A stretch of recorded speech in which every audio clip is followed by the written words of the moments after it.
ఆంధ్రప్రదేశ్లో ఎప్పుడు ఎక్కడ ఏ నలుగురు కలిసినా జగన్ ఎప్పుడు అరెస్టు చేస్తున్నారు, కూటమి పెద్దలు వైఎస్ఆర్సీపీ పార్టీ అధినేత జగన్మోహన్ రెడ్డి గారిని అరెస్టు చేయబోతున్నారు అంటూ రకరకాలుగా వార్తలు వినబడుతున్నాయి. నిజంగా జగన్ను అరెస్టు చేసే సాహసం, అరెస్టు చేసే ఆస్కారం, అరెస్టు చేసే సాక్ష్యాధారాలు కూటమి నిజంగా పట్టుకుందా? ఇక్కడే అసలు సిసలైన అంశం.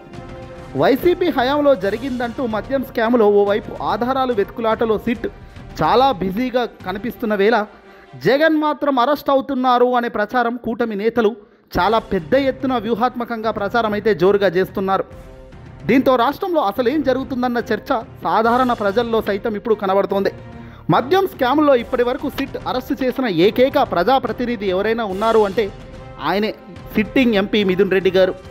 ఆ తర్వాత గత ప్రభుత్వంలో జగన్ చుట్టూ ఉన్న అధికారులు కృష్ణమోహన్ రెడ్డి, ధనుంజయ రెడ్డితో పాటు ఆయన సలహాదారుడిగా పనిచేసిన రాజ్ కసిరెడ్డి, భార్య భారతీ సిమెంట్ కంపెనీలో డైరెక్టర్గా ఉన్న బాలాజీ గోవిందప్పను కూడా వీళ్ళు అరెస్ట్ చేశారు. అలాగే మాజీ ఎమ్మెల్యే చెవిరెడ్డి భాస్కర్ రెడ్డి వంటి వారిని నిందితులుగా విచారణకు పిలిపించినా అరెస్ట్ అయితే చేయలేదు. విజయసాయి రెడ్డిని సాక్షిగా పిలిపించి విచారణ చేసి ఆ తర్వాత నిందితుడిగా చేర్చారే తప్ప ఎక్కడ కూడా అదుపులోకి తీసుకోలేదు.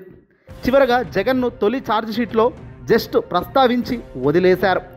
జగన్ పేరును ఛార్జిషీట్లో నామమాత్రంగా ప్రస్తావించడం, నిందితుడిగా ఇప్పటి వరకు చేర్చకపోవడం, అయినా నేరుగా అరెస్ట్ అవుతున్నారు అంటూ తెరపైకి వాదనను బలపరుస్తూ మైండ్ గేమ్ ఆడుతున్నది అన్నది క్లియర్గా తెలుస్తోంది. వాస్తవానికి జగన్ను అరెస్టు చేసే సాక్ష్యాధారాలు ఏమైనా వీళ్ళ దగ్గర ఉన్నాయా అంటే సిట్ అధికారులు చేతులు ఎత్తేశారు. అసలు జగన్కు ఎక్కడ సంబంధం లేనట్టుగానే ప్రతి అంశం కనబడుతున్నట్టుగా క్లియర్గా అన్నీ కూడా ఉన్నాయట.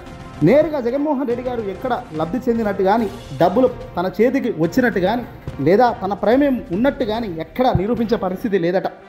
జగన్ అరెస్ట్ కేవలం రాజకీయ డ్యామేజ్ కోసమే ప్రచారం చేస్తున్నారట. వ్యక్తిగతంగా మైనస్ చేసే విధానం, తప్పు దొరక్కపోయినా తప్పు జరిగిపోయిందనే భ్రమ కల్పించడమే కూటమి ఏకైక టీడీపీ లక్ష్యం. జగన్ అరెస్టుకు సాక్ష్యాలే లేవంటున్న రాజకీయ నిపుణులు. లిక్కర్ స్కామ్ పెద్ద బూటకమేనని, కావాలనే ఎంపీ స్థానంలో ఉన్న మిథున్ రెడ్డిని అరెస్టు చేయించారని, జగన్ను ఇబ్బంది పెట్టే దిశగానే టీడీపీ కుట్రలు పన్నుతుందని, ఇక్కడ కేవలం కూటమి అనడం కన్నా టీడీపీ వర్సెస్ జగన్ అంటేనే బాగుంటుంది. ఎందుకంటే కూటమి అంటే జనసేన, బీజేపీ.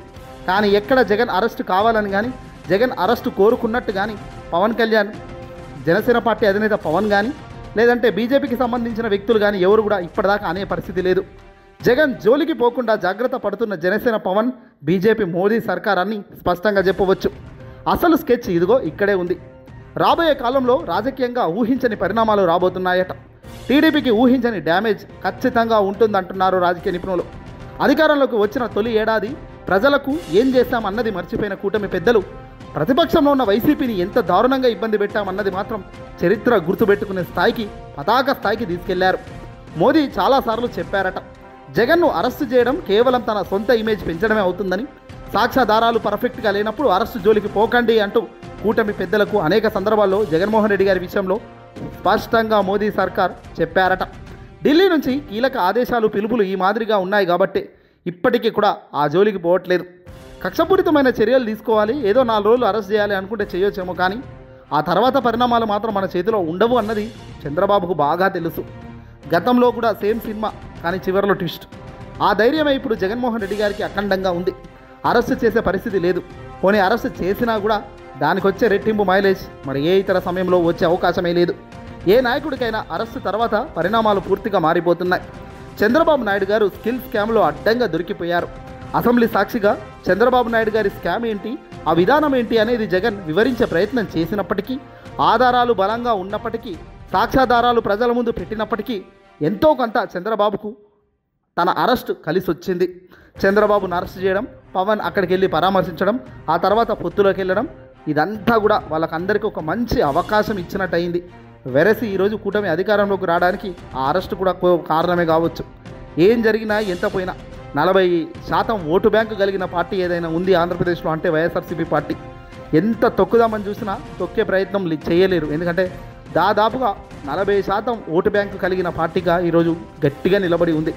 సీట్లలో గోల్మాల్ కావచ్చు, ఇంకేదైనా కావచ్చు, కానీ అధికారంలోకి రాగలిగే సామర్థ్యం, సత్తా, దమ్ము, ఆ సాహసాలు అన్నీ కూడా మెండుగా ఆయా పార్టీకి, ఆయా నాయకులకు ఉంది అనేది క్లియర్గా చెప్పుకోవచ్చు. ఏదేమైనా జగన్ అరెస్ట్ అనేది ఉట్టి రాజకీయ డ్యామేజ్ కోసమే. చచ్చినా ఆ పని చెయ్యరు, చేయకండి అని ఢిల్లీ పెద్దల పిలుపులు కూడా ఉన్నాయి. కాబట్టి ఖచ్చితంగా భయపడాల్సిన అవసరం కూడా లేదంటున్నారు రాజకీయ నాయకులు. ఏం జరిగినా ఎంత దూరం పోయినా అల్టిమేట్గా గెలుపు మాత్రం మంచి వాళ్ళకే ఉంటుంది, మంచి చేసే వాడికే ఉంటుంది.